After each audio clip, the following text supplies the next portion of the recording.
Precipitation. तो चलिए शुरू करते हैं। देखो, द मेन थिंग इज हमारी दुनिया यानी अर्थ पर पानी बहुत ज़्यादा है। 70.8% सरफेस पानी से भरा हुआ है। बट प्रॉब्लम ये है कि ये पानी इवनली डिस्ट्रीब्यूटेड नहीं है। मतलब कुछ जगह तो पानी की कमी है और कुछ जगह पानी बहुत ज़्यादा है। जब मौसम चेंज होते हैं तो वाटर कंडेंसेशन की फॉर्म भी चेंज हो जाती है, जैसे स्नो, रेन, हेलस्टोन्स, फॉग, ड्यू और फ्रॉस्ट। ये सब पानी के ही अलग अलग फॉर्म्स हैं।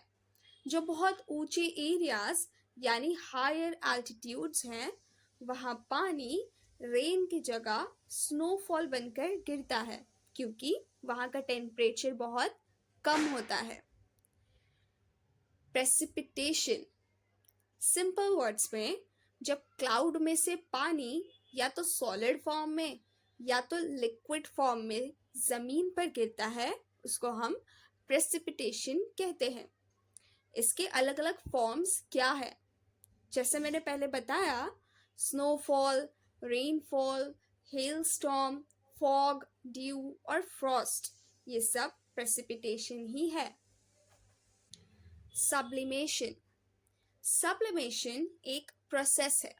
इसमें क्या होता है, जो गैसियस वाटर है वो डायरेक्टली सॉलिड स्नो में बदल जाती है बिना लिक्विड बने।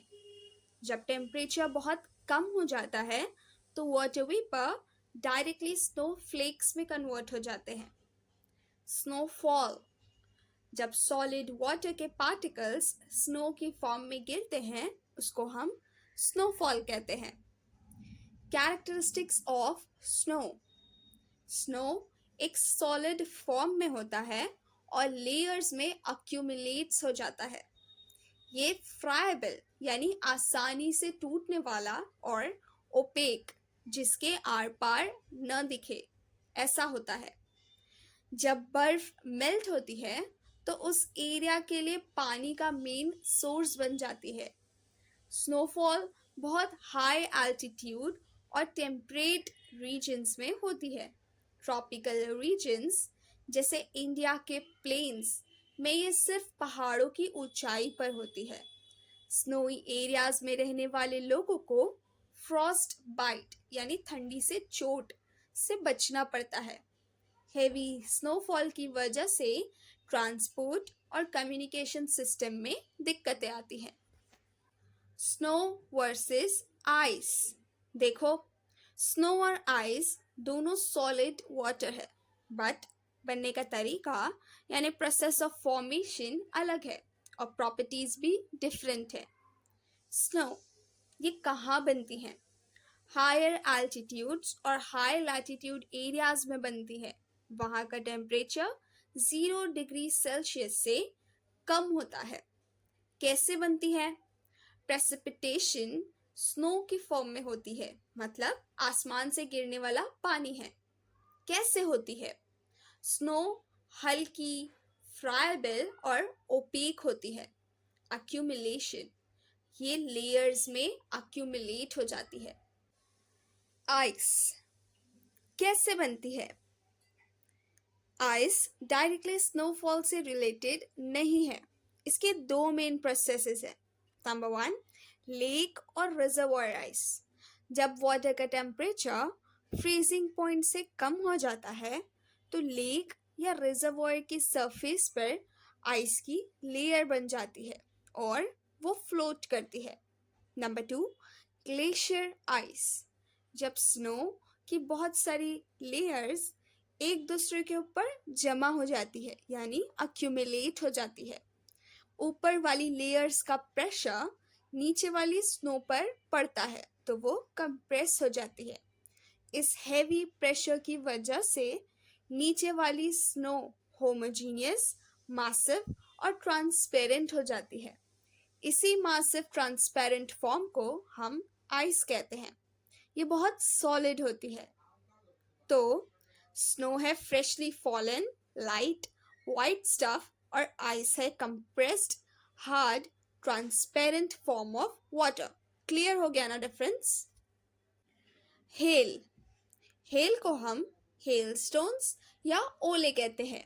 ये आइस के बड़े हार्ड टुकड़े होते हैं जो आसमान से गिरते हैं।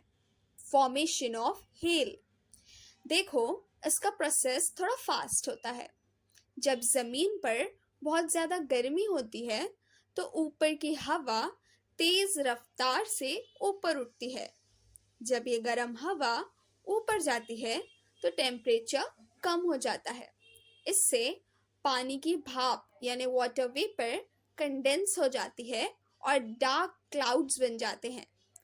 एयर की अपवर्ड मूवमेंट की वजह से ये छोटे वाटर ड्रॉपलेट्स और तेज ऊंचाई यानी हायर एल्टीट्यूड पर चले जाते हैं। वहाँ फ्रीजिंग हो जाती है और ये ड्रॉपलेट्स सॉलिड आइस बन जाते हैं। हेल हमेशा हार्ड और बिग होते हैं।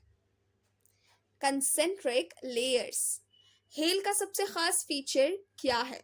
उनके अंदर अनियन की तरह लेयर्स होती हैं। अप एंड डाउन मूवमेंट, जब ओले बन रहे होते हैं तो तेज हवा यानी एयर करंट्स उन्हें कंटिन्यूसली ऊपर नीचे घुमाती रहती है। जब ये हेल ज्यादा ऊंचाई पर जाता है उस पर आइस की एक और नई लेयर डिपॉजिट हो जाती है और जब नीचे आता है तो थोड़ा वेट हो जाता है। ये अप डाउन साइकिल बार बार रिपीट होता है। इसी वजह से हेल के अंदर कंसेंट्रिक लेयर्स बन जाती है, जैसे ट्री में रिंग्स होती हैं। हेल स्टॉर्म्स, जब ये हेल बहुत हेवी हो जाते हैं तो ग्रेविटी की वजह से तेज रफ्तार से जमीन पर गिरते हैं। इस हेवी प्रेसिपिटेशन को हम हेल शावर्स या हेल स्टॉर्म्स कहते हैं। हेल स्टॉर्म्स बहुत डेंजरस होते हैं। इनसे क्रॉप्स का बहुत नुकसान होता है और प्रॉपर्टी और जान का भी लॉस होता है। इक्वेटोरियल रीजन में हेल स्टॉर्म्स नहीं होते हैं क्योंकि वहाँ टेम्परेचर बहुत हाई होता है। वहाँ पर इतनी तेज वर्टिकल एयर मूवमेंट नहीं होती कि आइस पार्टिकल्स बन सके। हॉट समर के दौरान hello storms south east Asia, India और अफ्रीका जैसे रीजन्स में आमतौर पर देखे जाते हैं क्योंकि यहाँ सरफेस हीट और अपवर्ड एयर फ्लो ज़्यादा होता है। तो क्लियर हुआ कि ये हार्ड आइस बॉल्स कैसे बनते हैं और कहाँ होते हैं। Now let's talk about rain. Rain is of three main types: convectional rain, orographic rain, and cyclonic rain. तो चलिए अब हम इसे एक एक करके समझते हैं। First let's focus on convectional rain. ये बारिश ज़्यादातर इक्वेटोरियल रीजन्स में होती है जहाँ थ्रू आउट द ईयर बहुत ज़्यादा धूप होती है। इक्वेटोरियल रीजन्स में लैंड सरफेस पर सन रेज परपेंडिकुलर पड़ती है यानी सीधी पड़ती है। इससे टेम्परेचर बहुत हाई हो जाता है और ज़मीन बहुत जल्दी गर्म हो जाती है। हाई टेम्परेचर की वजह से इवापोरेशन तेज हो जाता है और मॉइस्चर एटमॉस्फेयर में मिक्स हो जाती है। ये गर्म मॉइस्ट और हल्की हवा ऊपर की तरफ उठना शुरू करती है। इस ऊपर उठने के प्रोसेस को ही कन्वेक्शनल प्रोसेस कहते हैं। जब ये हवा ज़्यादा ऊंचाई पर पहुंचती है यानी हायर एल्टीट्यूड्स पर पहुंचती है तो टेम्परेचर कम होने की वजह से इसकी मॉइस्चर होल्ड करने की कैपेसिटी कम हो जाती है। इससे कंडेंसेशन होता है और हेवी क्लाउड्स बन जाते हैं। जब क्लाउड्स बहुत हेवी हो जाते हैं तो बारिश नीचे गिर जाती है। इसी बारिश को कन्वेक्शनल रेन कहते हैं। कैरेक्टरिस्टिक्स ऑफ कन्वेक्शनल रेन, इस रेन की कुछ स्पेशल बातें हैं जो आपको पता होनी चाहिए। डेली फिनोमेना, इक्वेटोरियल रीजन्स में ये बारिश लगभग डेली आफ्टरनून या इवनिंग में होती है। थंडर एंड लाइटनिंग, ये रेन अक्सर तेज थंडर और लाइटनिंग के साथ आती है। एग्जाम्पल्स अफ्रीका का कॉन्गो बेसिन और साउथ अमेरिका का अमेज़न बेसिन इस तरह की बारिश एक्सपीरियंस करते हैं। लोकल रेन, ये रेनफॉल ज़्यादा एरिया कवर नहीं करती, ये लोकल फिनोमेना होती है। हाई सर्टेनिटी, इस बारिश के होने की सर्टेनिटी बहुत हाई होती है, मतलब पता होता है कि आफ्टरनून में बारिश होगी। लैंड सरफेस जल्दी गर्म हो जाती है, इसलिए कन्वेक्शनल प्रोसेस लैंड पर शुरू होता है। सी सरफेस बहुत धीरे गर्म होती है, इसलिए सी एरियाज पर कन्वेक्शनल रेन ज़्यादा नहीं होती। तो समरी ये है कि तेज़ गर्मी से हवा ऊपर उठी, बादल बना और तेज़ बारिश हुई। Now, let's focus on the second type of rainfall, which is orographic rainfall. Simple words में, जब बारिश किसी माउंटेन की ऑब्स्ट्रक्शन यानी रुकावट की वजह से होती है तो उसे ओरोग्राफिक रेनफॉल कहते हैं। इसमें माउंटेन बैरियर का काम करता है। समुंदर या लेक से मॉइस्ट एयर जमीन की तरफ आती है। इस हवा में बहुत सारी मॉइस्चर होती है। जब ये मॉइस्ट हवा किसी ऊंचे पहाड़ यानी हाई माउंटेन से टकराती है तो उसके पास ऊपर उठने के अलावा कोई ऑप्शन नहीं होता। ये हवा माउंटेन स्लोप के साथ साथ ऊपर उठती चली जाती है। जब हवा ज़्यादा ऊंचाई पर जाती है तो ठंडी यानी कूल हो जाती है। इससे कंडेंसेशन होता है और क्लाउड्स बन जाते हैं। माउंटेन के इस साइड पर बहुत ज़्यादा बारिश होती है। अब हम माउंटेन के दो इम्पॉर्टेंट साइड्स को समझते हैं, windward and levered side. First focus on the windward side. Windward side वो साइड है जो प्रिवेलिंग विंड को फेस करता है, मतलब जहां से हवा आकर माउंटेन से टकराती है। यह हवा अक्सर सी या लेक से आती है, इसलिए ये मॉइस्ट होती है। जब ये मॉइस्ट हवा माउंटेन से टकराती है तो ऊपर उठती है और ठंडी हो जाती है। इससे कंडेंसेशन होता है और भारी बारिश होती है, हैवी रेनफॉल होती है। विंडवर्ड साइड हमेशा वेट और लश ग्रीन रहती है, यानी हरा भरा रहता है। फॉर एग्जाम्पल, मुंबई जो वेस्टर्न घाट्स की विंडवर्ड साइड पर है, वहाँ बहुत ज़्यादा बारिश होती है। लीवर्ड साइड, लीवर्ड साइड वो साइड है जो माउंटेन के पीछे चला जाता है, मतलब माउंटेन उसके और आने वाली हवा के बीच में एक बैरियर की तरह खड़ा हो जाता है। हवा जब विंडवर्ड साइड पर बारिश कर चुकी होती है तो लीवर्ड साइड पर आते आते बिल्कुल ड्राई हो चुकी होती है। जब ये सूखी हवा माउंटेन से नीचे आती है तो वार्म होने लगती है और इसकी मॉइस्चर लेने की कैपेसिटी बढ़ जाती है। लीवर्ड साइड पर बहुत कम बारिश होती है या बिल्कुल नहीं होती। इस एरिया को रेन शैडो रीजन भी कहते हैं। फॉर एग्जाम्पल, पुणे जो वेस्टर्न घाट्स की लीवर्ड साइड पर है, वहाँ मुंबई से बहुत कम बारिश होती है। तो याद रखना, विंडवर्ड यानी वेट और लीवर्ड यानी dry. Now let's focus on the third type of rainfall, which is cyclonic rain.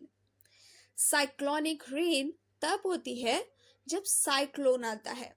Cyclone एक तेज घूमती हुई हवा का सिस्टम होता है। How cyclone forms and causes rain. Cyclone तब बनता है जब हाई प्रेशर एरियाज की एयर सर्कुलर मोशन में तेज रफ्तार से लो प्रेशर एरिया के सेंटर की तरफ मूव करती है। जब ये सर्कुलर एयर सेंटर की तरफ आती है तो ये बहुत जल्दी ऊपर की तरफ उठना शुरू कर देती है। जब ये तेज हवा बहुत ऊंचाई पर जाती है तो ठंडी हो जाती है। इससे कंडेंसेशन होता है और बादल बन जाते हैं। इसके बाद जो बारिश होती है उसे ही साइक्लोनिक रेन कहते हैं। कैरेक्टरिस्टिक्स, जो एरिया साइक्लोन के रास्ते में आता है वहाँ बहुत तेज बारिश होती है। इस रेन का एक्सटेंट बहुत बड़ा होता है। टेम्परेट रीजन्स में ज़्यादा साइक्लोन्स आते हैं, वहाँ साइक्लोनिक रेन का एक्सटेंट बहुत बड़ा है। ट्रॉपिकल साइक्लोन्स एक्सटेंट में छोटे होते हैं, लेकिन इनमें थंडर और लाइटनिंग बहुत ज़्यादा होती है। साइक्लोनिक रेन की सर्टेनिटी कम होती है, मतलब यह अनप्रेडिक्टेबल होती है। साइक्लोन्स की वजह से तेज बारिश आती है, जिससे बाढ़ आते हैं और जान और प्रॉपर्टी का बहुत लॉस होता है। तो समरी ये है कि तेज घूमती हुई हवा साइक्लोन ऊपर उठकर तेज बारिश लाती है। Rain gauge. रेन गेज एक इंस्ट्रूमेंट है जो बारिश की क्वांटिटी को मेजर करने के काम आता है। ये 3 मेन चीजों से बना होता है। फ्यूनल। ऊपर एक फ्यूनल होती है जिससे बारिश का पानी अंदर जाता है। इस फ्यूनल के नीचे एक बॉटल या कलेक्टर होता है जिसमें पानी कलेक्ट होता है। कलेक्ट किए हुए पानी को मेजर करने के लिए एक अलग मेजरिंग जार होता है। रेन गेज को हमेशा ओपन एयर में रखना चाहिए। इसको ग्राउंड से 30 सेंटीमीटर्स हाइट प्लेटफॉर्म पर रखते हैं, क्योंकि अगर ट्रीज या बिल्डिंग के पास रखेंगे तो पानी ठीक से कलेक्ट नहीं होगा। आमतौर पर हेवी रेनफॉल वाले एरियाज में हर 3 घंटे में बारिश की अमाउंट नापी जाती है। इंटरेस्टिंग बात यह है कि रेन गेज को स्नोफॉल को मेजर करने के लिए भी यूज करते हैं। तो समरी ये है कि रेन गेज एक फ्यूनल और जार वाला इंस्ट्रूमेंट है जो करेक्ट मेजरमेंट के लिए ओपन स्पेस में रखा जाता है। फॉग, ड्यू एंड फ्रॉस्ट, ये तीनों फॉर्म्स तब बनती है जब एटमॉस्फेयर में वाटर वेपर का कंडेंसेशन या सॉलिडिफिकेशन सरफेस के बहुत पास होता है। Number 1, fog. फॉग तब बनता है जब सरफेस के पास टेम्परेचर कम होता है। इस कम टेम्परेचर की वजह से वाटर वेपर कंडेंस होकर बहुत छोटे वाटर पार्टिकल्स में बदल जाती है। ये छोटे पार्टिकल्स हवा में फ्लोट करते हैं। जब इन पार्टिकल्स की डेंसिटी बहुत हाई हो जाती है सरफेस के पास, तो उसे हम फॉग कहते हैं। इससे विजिबिलिटी कम हो जाती है। Number 2, due. ड्यू हमेशा ठंडी ऑब्जेक्ट्स पर दिखती है, जैसे पत्तियों पर या गाड़ी पर। जब जमीन के पास की नम हवा यानी मॉइस्ट एयर किसी बहुत ठंडी चीज के कांटेक्ट में आती है तो वाटर वेपर कंडेंस हो जाती है। ये कंडेंसेशन बहुत छोटे पानी की बूंदों यानी वेरी स्मॉल वाटर ड्रॉपलेट्स में बदल जाती है और ठंडी सरफेस पर स्टिक जाती है। की टेक अवे, ड्यू और फ्रॉस्ट दोनों ही विंटर्स में बहुत ज़्यादा होते हैं, स्पेशली मॉर्निंग में। तो फॉग हवा में तैरता है, ड्यू पानी की बूंदें हैं और फ्रॉस्ट जमी हुई बूंदें हैं। Effects of precipitation.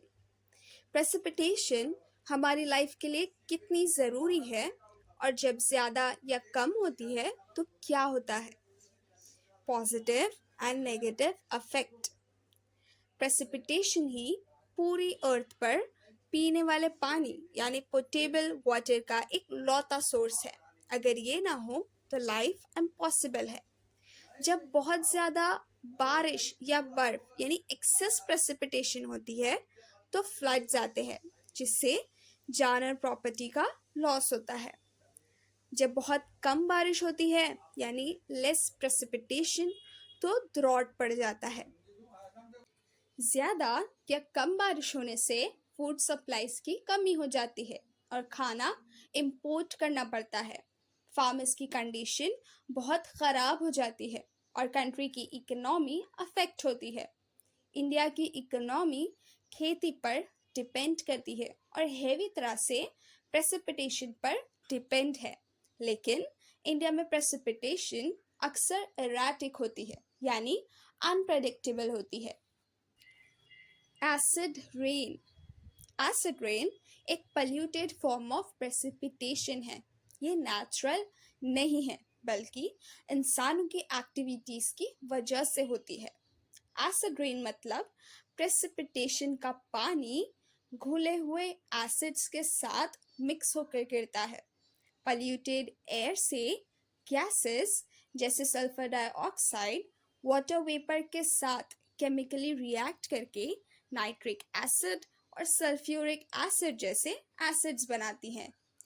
Acid rain दोनों लिविंग ऑर्गेनिजम्स के लिए और नॉन लिविंग ऑर्गेनिजम्स के लिए बहुत नुकसानदायक है। Major effects. एसिड रेन से पानी पोल्यूट होता है और मछलियाँ और पानी में रहने वाले दूसरे ऑर्गेनिजम्स मर जाते हैं। ये ट्रीज को सुखाकर मार देती है। सॉइल भी एसिडिक होकर इनफर्टाइल हो जाती है। नॉन लिविंग चीज़ें जैसे हिस्टोरिक बिल्डिंग्स और स्टैच्यूज खराब हो जाते हैं और उन पर जंग लग जाती है। सो टू कंक्लूड द चैप्टर, हमने सीखा कि स्नो, आइस और हेल कैसे बनते हैं। कन्वेक्शनल, ओरोग्राफिक और साइक्लोनिक रेन का प्रोसेस क्या है। फॉग, ड्यू, फ्रॉस्ट का ज़मीन पे असर क्या है। और सबसे इम्पोर्टेंट, एसिड रेन के डेंजर्स भी समझे।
वीडियो को लाइक, शेयर और चैनल को सब्सक्राइब करना मत भूलना।